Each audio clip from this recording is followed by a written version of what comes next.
يريدون ليطفئوا نور الله بأفواههم والله متم نوره ولو. أعوذ بالله من الشيطان الرجيم. بسم الله الرحمن الرحيم. الحمد لله رب العالمين والعاقبة للمتقين ولا عدوان إلا على الظالمين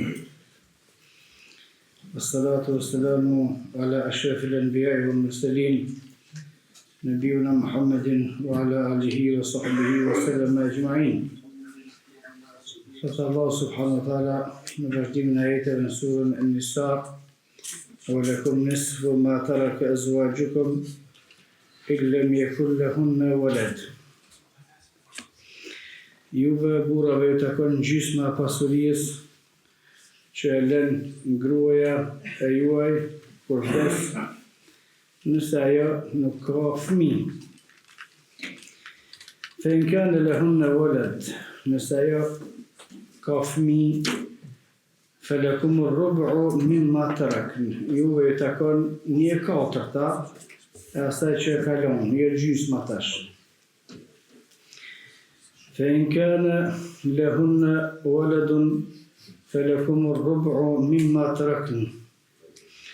Nëse ato kanë fëmijë, juve takon 1/4, nëse ju keni fëmijë, atyre takon 1/4 asaj që e lëni ju, min ba'di wasiyetin yusuna biha aw dayn, pasi që të kryet testamenti që është lënë. Walahunna ar-rub'u mimma taraktum, kurse atyre grave u takon 1/4 e asaj që e lën burrat e tyre kur vdesin, illam yakun lakum walad, nëse burrat nuk kanë fëmijë. Fa in kana lakum waladun falahunna ath-thumnu mimma taraktum, nëse burri ka pas fëmijë, atëra gruas i takon 1/8, tash jo 1/4 sikur që ishte në fillim nga ajo që e kalon. Min ba'di wasiyetin tusuna biha aw dayn, pasi që rregullohet çështja e testamentit ashtu sikur që ka qenë. Fa in kana rajulun yurathu kalalatan, nëse burri që vdes nuk ka fëmijë, nuk ka prind, e imra'a nuk ka grua, wala hu akhun aw ukht, por ka vlla dhe ka motër, felikulli wahidin minhum as-sudus, secilit prej tyre, vllata e motrës takon 1/6. Fa in kanu akthara min dhalika fahum shuraka'u fi ath-thuluth, nëse ata janë më shumë, atëra në numër i takon pjesë e barabartë në 1/3, min ba'di wasiyetin yusa biha aw daynin ghayra mudar, pas kryerjes së porosisë testamentit, pa dëmtuar kërkon. Me drejtësi wasiyeta min Allah, kjo është porosia prej Allahut subhanahu wa taala për juve. Wallahu alimun hakim. Allahu subhanahu wa taala është i ditur. Tilka hududullah, këto janë dispozitat e Allahut, kufit e Allahut. Wa man yuti' Allaha wa rasulahu yudkhilhu jannat, kush i nështrojë Allahut dhe të dërguarit e tij në xhennet, تجري من تحتها الأنهار خالدين فيها نسلم غير اللميت وذلك الفوز العظيم. Kjo është fitim i madh. ومن يعص الله ورسوله, dhe kush që kundërshton Allahun dhe dërgumin e tij, ويتعدى حدوده, edhe të kalon i shkel kufit e Allahut, yudkhilhu naran, ka me hin xhehenem, ka me fut Allahun në xhehenem, khalidan fiha, në cilin ka me qëndruar për gjithmonë, وله عذاب مهين, ai ka me pas dënim të dhemshëm. Kjo është përkthimi i ajeteve, kurse komentin e ajeteve, Allah subhanahu wa taala bën sqarimin pjesës tjetër të trashëgimisë.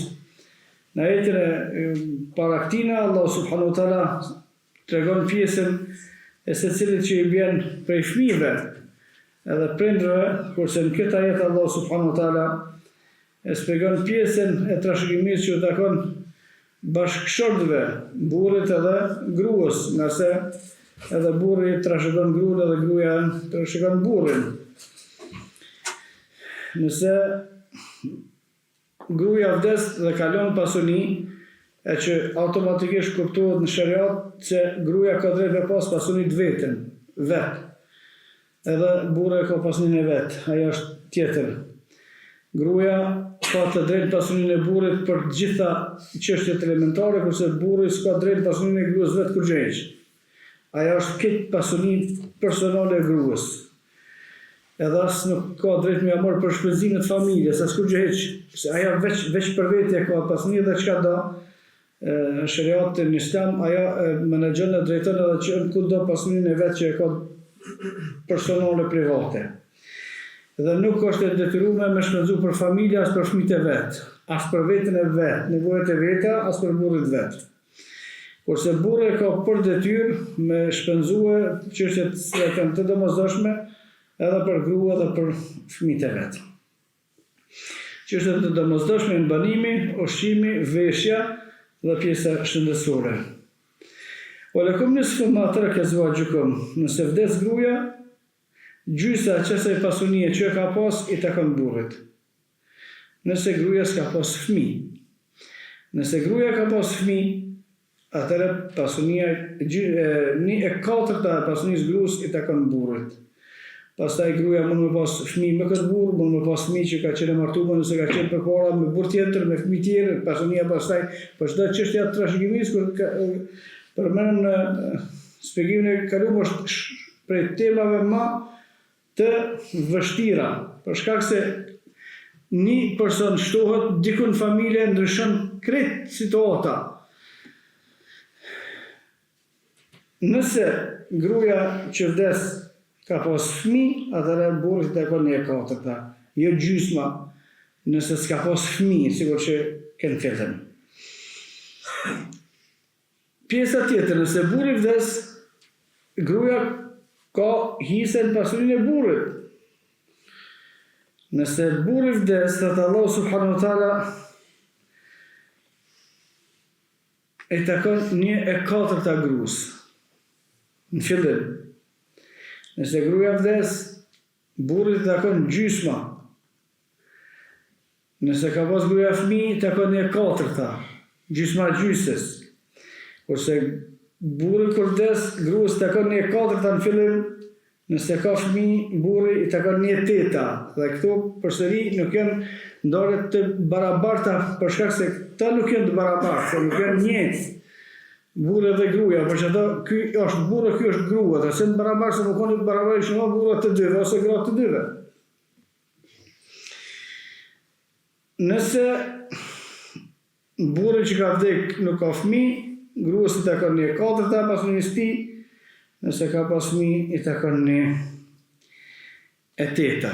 Pasi që rregullohet çështja e testamentit, nëse kalon testament. Pastaj, nëse ka vdek njeriu se s'ka fëmijë, s'ka bab, prind, gjallë, s'ka grua, po ka vlla, ka motër, atër vllat edhe motrës gjithse cilit të ka 1/6 për pasunisë të vdekurit.